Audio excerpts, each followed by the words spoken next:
to pursue the goal of becoming top 5, we've got 3 areas of focus. The first is around perception.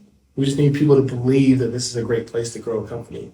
And so many people don't know, and that's why we've done the work in the airport.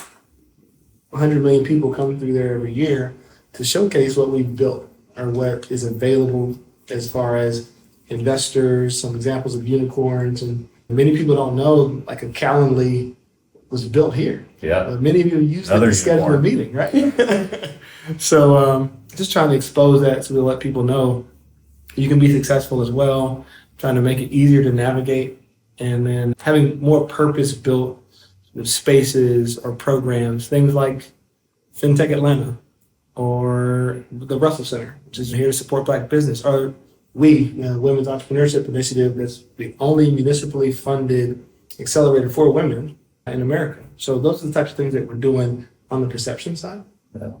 And then the second area is, of course, measurement. So back to this being top 5, we're going to track how many startups are in town. So we need to increase the productivity.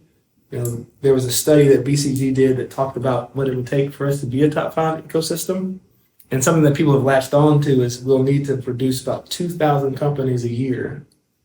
And right now we're at 200. 200. That seems like a lot, at least in the short term. Next jump. So hopefully we'll get there, but just creating more opportunities, making it easier. We want to track how many companies there are, who's running them, women, people of color. We want to track how many jobs are created, but also how we fill them. Like I said earlier, there's an Uber driver that's now working at Google.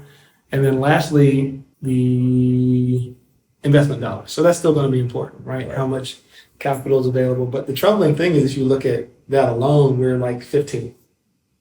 And so there's reason for that. There's just not as much. Just on volume, yeah. And so perception, measurement, and the last area of focus is around those resources, talent, capital, customers. How do we increase the availability of those?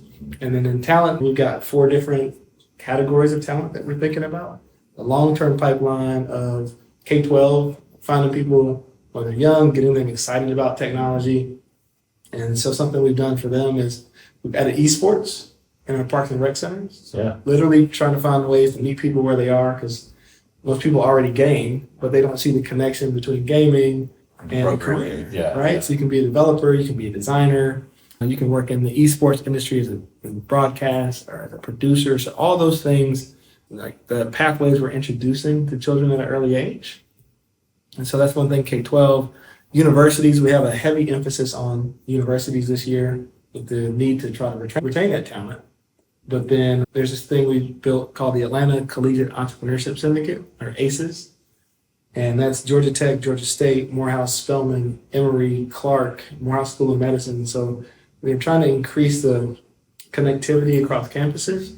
So the next unicorn's not 4 nerds from Georgia Tech. It's a doctor from the Morehouse School of Medicine, a lawyer from Emory, a policy person from State, and then that Georgia Tech engineer, right? A lot of times the skill sets, when you blend those together, a technologist from Georgia Tech and a business person from Morehouse, you need all those skills and they probably end up working together. So started earlier. Yeah, right. So the skill set, the diversity of thought, because I think that's the hardest thing to bring together. And so if you have folks with different trainings, with different places, different networks, it leads hopefully to better products and better outcomes. We do a little bit of this with Venture Atlanta. If you're living in the Bay Area or Boston's kind of lost it a little bit. They don't do quite as much as they used to, but still a powerhouse in venture. There's every week, there's multiple events, big events you can go and build network and meet people. I'm hoping Atlanta will do more and more of that. Because the community's getting big. When I got here 20 years ago, it was myself and maybe 2 or 3 other funds. I mean, there's 20 to 25 funds here now deploying capital. It's competitive, right? And that's good for entrepreneurs when they're coming to raise money. So I think that's but I thought the chamber did that nice meeting where they brought all the different funders and all the different funds together.